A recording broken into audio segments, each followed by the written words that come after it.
खुलुमबाय. Hello everyone, once again welcome back to the channel. दिनैनि गोदान भिडिअ नोंथां बयखौबो गोसो गोथारै बरायहरनाय थाबाय. लोगोसे आसा खालामो इसोरनि अननायाव नोंथांमोन बयबो मोजां दं. स' दिनै आङो मोनसे बुस्थुखौ सानबाय थादों आङो जे नैबे दा बावैसो एकदमबारे ब्रुटेलि एकदम अयनाय बानाय सरगा लामा बाजाराव बुजानाय नंखाय फाला फाव फान्दायनानै बर' सासे मुस्लिम सासे माखासे मानसिफोरजों ओमफ्राय बे बुग्राखौथ' मिडियानि गेजेरजों मिथिनाय बादिबा गुन्दासो होनदों आरो जाय जोंना सावस्रि बिफाननि हेल्थ डिपार्टमेन्टनि EM बिथां अरुप कुमार दे बिथांनि मानसि होननानै बुंदों. आरो बेजों लोगोसे दिनै BJPआ जोंनि BTC आव कब्जा खालामनो थाखाय साबसे MLA आरो साबसे मन्थ्रिफोरखौ फाथायहरगासिनो दं. आरो UPPL नि सायाव बिथांमोना माबादि गोजोननाय दं नोंथांमोननि बे गासिखौबो डिटेल्सखौ नोंथांमोनजों दिनै आं सावरायनो आखायाव लादों. स' भिडिअखौ जागायनायनि सिगां नोंथांमोना नैबे भिडिअ क्लिप्सखौ नायनानै लाग्रोदो. लोगोसे जोबजासिम नोंथांमोना आंजों बे भिडिअआव एन्जय खालामलांफाबाय थाबानो जाबाय. UPPLক লৈ একেবাৰেই সন্তুষ্ট নহয় শাসকীয় BJP. BPFক এৰাই চলি হাতৰ কোঠাৰ ভৰিত মাৰিবও বিচৰা নাই BJPয়ে. BJPয়ে হাতত লৈছে BTR দখলৰ নতুন ৰণনীতি. মুখ্যমন্ত্ৰীৰ নিৰ্দেশত BTRলৈ যাব 6 মন্ত্ৰী. অবিজেপি সমষ্টিৰ ৰাইজৰ আস্থা বুটলিবলৈ চেষ্টা কৰিব 6 মন্ত্ৰীয়ে. 2024 লোকসভা নিৰ্বাচনক লৈ কঁকালত টঙালি বন্ধা গেৰুৱা বাহিনীৰ সন্মুখত BTRৰ কোকৰাঝাৰ লোকসভা সমষ্টিৰ লগতে প্ৰস্তাৱিত দৰং লোকসভা সমষ্টি এতিয়া বগাব নোৱাৰা পাহাৰ হৈ থিয় দিছে. BPFৰ ঠাই লোৱা বিজেপিৰ মিত্ৰদল UPPLৰ ওপৰত ভৰসা কৰিব নোৱাৰা এক পৰিৱেশ হৈছে BTRত. BTR এলেকাত UPPLৰ স্থিতি বৰ এটা সবল নহয়, যাৰ বাবে বিজেপিৰ ৰাজনৈতিক ভৱিষ্যতৰ স্বাৰ্থত BTRত মুখ্যমন্ত্ৰীয়ে নিয়োগ কৰিবলৈ ওলাইছে 6গৰাকীকৈ মন্ত্ৰী আৰু 12গৰাকী বিধায়কক. BTRৰ 15টা বিধানসভা সমষ্টি আৰু 40টা পৰিষদীয় সমষ্টিত পৃথকে ক্ৰমে পীযুষ হাজৰিকা, ৰঞ্জিত কুমাৰ দাস, ৰণোজ পেগু, অজন্তা নেওগ, অশোক সিংঘাল আৰু জয়ন্ত মল্ল বৰুৱাক অৰ্পণ কৰিছে দায়িত্ব. বুজিनो मोनबायना गाइस आरो रायजोफोर, BJPनि आसामनि टप 6 जन लिडारफ्रा BTCखौ कब्जा खालामनो थाखाय बिसोरनो टपखा. खिन्थु लिडारा बिसोरो ओंखारबोगासिनो दं. होमबा जों बिनिफ्राय बुजिनो मोनो. आरो बे भिडिअ क्लिप्सआवबो रोखा बुंदों UPPLनि सायाव बिथांमोना गोजोननाय गैला, ट्रास्ट गैला. ओंखायनो बिसोरो सिंगेलि बोरैहाय BTCखौ कब्जा खालामनानै दखलाव लानो हागोन बेनि पलिसिखौ बिसोरो लागासिनो दं. गोदान मेथड बाहायनानै जोंखौ जामब्र होदों, फारसेथिं बेस्थ' खालामदों, फारसेथिं गाख्रेबदों. बेफोरबायदि खोथाखौ जों बुजिनो बाखि गैला. नोंथांमोना रायजोफ्रा मिन्थिखासिगौ. दा मोनसे खोथा भिडिअ प्रुफ उइथ प्रुफ इभिडेन्सजों होनो नामा? रन्जित कुमार दास बै समाव स्टेटनि BJPनि बियो लिडारमोन. दा बिथाङा मन्त्रि पद मोनबाय. बिथाङानो क'क्राझाराव फैनानै बिबुंथि होफैदों जेला BJPआ सिट बिग्रोयो BTC आव. अब्ला बे समाव during date time Srijut Hagrama Mohilary was the chief of BTC. बे समाव हाग्रामा महिलारि बिथाङा BTCनि चिफमोन. बे समाव हाग्रामा महिलारि बिथाङा बुंदों, बे आंनि राव नङा, रन्जित कुमार दासनि खुगानिफ्राय क'क्राझाराव फैनानै बुंफैनाय खोथा बियो.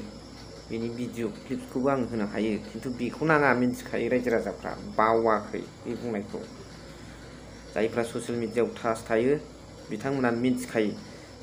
हाग्रामा सारा बुंदों जाहैबाय बेवलाय मा BJP एन्ट्रि बुथ कमिटि दालायनांगौ. बुथ कमिटि दानोनो बिग्रोखादोंमोन BJPआ बै समावनो डिउरिं डेट टाइम. हाग्रामा सारा एलाव होआखैनो. मा बुथ कमिटि नांगौब्रा आं बुंबानो जायो होननानै बिसोरखौ डिनाइ खालामदों. आरो दिनै बिथांमोना बिटिसिआव माखासे कब्जा खालामनानै मोजां EM पर्ट मोननायखाय रन्जित कुमार दासआ क'क्राझाराव फैनानै भिक्षा बुनानै गोग्गानानै बियो बुंफैबाय जों दा बिसिबां देरहाखो आरो बिसिनि नेक्स्ट टारगेटआ जाहैबाय बिटिसिखौ कब्जा खालामजोबनानै जोंखौ पावारलेस पलिटिकेलाव जोङो पलिटिकेलि मार्डार जानाय बादि दाथ' जाखाबायानो पलिटिकेलाव जोंहा गोहो गैयाबा जोंखौ नाख्रेबनो बारा गोबाव सम नांनाय नङा। दिनै जिल्ला क'क्राझार जिल्ला एबसुआबो बिनि सायाव खोथा बुंदों जे मोजाङानो जादों बेबादि माखासे हारिखौ गाख्रेबनाय नोजोरजों माखासे जाथायखौ आरो इयुनाव जानो गोनां माखासे गिदिर खैफोदखौ नुनानै बिथांमोनाबो गसंथेदों जोबोद मोजां जादों। माहारि आफादफ्रा बेबादि खामानि मावोब्ला जों साधारन सुबुंफ्रा जोबोद मोजां मोनो। बे बिजेपिनि पलिसियानो आलादा रोखोमै थांगासिनो दं। दा जों बेवहाय जोंनि गियान बुद्धि मेलेमजों जोङो जुजिनानै देरहानो हानांगोन। बिजेपिया दिनै अनेक मेथड बाहायगासिनो दं जोंखौ नाख्रेबनो फिजिकेलि मेन्टेलि माबा मोनसे साइडजों टर्चार खालामगासिनो दं बेफोरखौ जों बुजिनांगोन। दा बेनि फर एन एग्जाम्पल हिसाबै आं नैबे भिडिअ क्लिप्सखौ होला बिराद उसुबिदा जायो आरो बेफोरखौ होलायनाङा खिन्थु आं सुथामना होथ'ला। नैबे बिथांमोना बे आदा मेद' ओमफ्राय सासे बांगाल आरो मुस्लिम सम्प्रदायनि सुबुं बिथांमोनखौ हमनानै मागुरमारि बाजारावहाय थिखोना जुनाद बादि बेबहार बाहायनाय लावथि बायलायलायनाय बुग्राया हारसिङै थ' बिराद दादागिरि जोनाय मानाय आरो बिथांखौ मिथिनो मोन्दों मिडियानि गेजेरजों आरो माखासे सुबुंफ्रा खबर लालायनायनि गेजेरजों मिथिनो मोन्दों जे बिथां बुग्राया उरुप कुमार दे EM अफ हेल्थ डिपार्टमेन्ट बिथांनि मानसि होननानै होनबा नायदो बिजेपिया दिनै जोंनि जायगायाव जोंखौनो एथ' दादागिरि देखायनो हायोबा बे पावारा बबेनिफ्राय फैखो बिनाव गोदो हायामोन खिन्थु हाग्रामा महिलारि सार सालायनाय समाव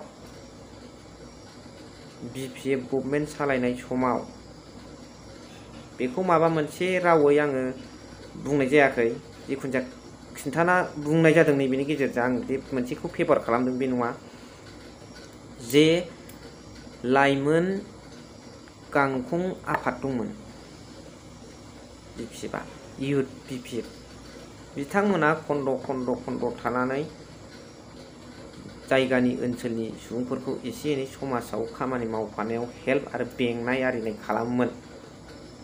दिनै हाग्रामा महिलारि सारा गभर्नमेन्ट दानो हायाखिसै बे हिसाबै बिथांमोना जायगा थानाया बन्द जाबाय बा पावाराव गैयैखाय बिथांमोना दायथ' माखासेखौ लाथ'यैखाय बै सेंग्राफ्राबो गावबागाव सेरखाय बेरखाय जाबाय। बेखायनो दिनै बेबादि मागुरमारि बादियाव बिजेपिया जोंखौ गादबनो बुनो चान्स मोन्दों। ओंखायनो सेंग्राफोर रायजो राजाफोर गाइसमोन सांग्रां जा बे खेत्र'आ बिसिनि थाखायल' नङा जों समग्र बे बर' जाथिनि बर' सुबुंफोरनि सायावनो मालाबा बैयाव थांबा बेयावल' नङा थख्लाय जाबाय थानो हागौ। मा मावदों मा मावाखै बिसोर सानै सुबुङा बेजों खोथा गैया।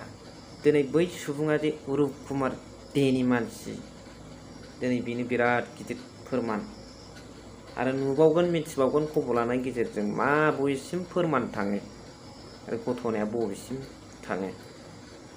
बे उरुप कुमार दे बादि सासे EMआ बर'फोरनाव फिथा सिथाव जायो बैसागु दमासि बेरायग्रा सुबुङा बर' एरियायाव बर'खौनो गाव सासे लिडार EM जानायखाय अयथासार खालामनो सुरु खालामजेनबाय नामा बेलाय अयथासार खालामनो बेखायनो आं दिनै बे भिडिअनि गेजेरजों बुंदों बिथां सारा बर' रावजोंनो मिडियायाव होलायग्रा बर'नावनो फिथा सिथाव जालायग्रा सुबुङा मारै बेबादि मावनो हाखो? बेनाव थाग्रा बलथे बेनिफ्राय थिननाय बेनि खोथा मोननाय नङाबा बे थाग्रायालाय मा मावफैनो हानांगौ? बिथांनि सुबुङा बेबादि बुदोंबा बिथाङाथ' होनबा गुन्दा फिनानै दोनो। बुख्रुब सुख्रुब हुख्रेमनायाव बाहागो लानो थाखाय बिथाङा गुन्दा फिनानै दोनो। रावा बेसो फैदों। बेखायनो जोंनि साफ्रोमबो बर' जाथिफ्रा सांग्रां जानांगौ, जाहाथे बबेबा एंगेलजों थांनानै बबेबा एंगेलजों कमिउनेल क्राइसिस जाहाथे दाजाथों जों बेखौ थाल लानांगौ।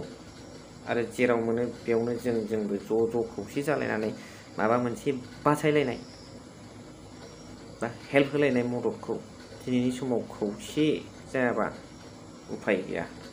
बेखायनो BPF आरो UPPL बिराद गिदिर गिदिर लिडार दङ जोंना बर'निफ्राय UPPLआवबो गोरों गोरा लिडारफोर दङ।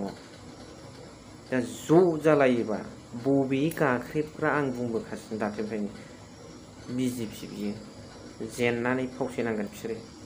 बेखायनो खौसे जानानै जों बर'फोरखौ इयुन जोलैखौ दैदेनलाङोब्ला जोबोद मोजां जागौ। दा ओरैबायदि इमारजेन्सि मेंनायबो आङो दा भिडिअखौ आङो एसेखिनियावनो दोनथ'बाय। खुलुमबाय जायफोर बिथांमोना भिडिअखौ नायबाय। थेंक इउ भेरि माच फर वाचिं। लाभ इउ अल।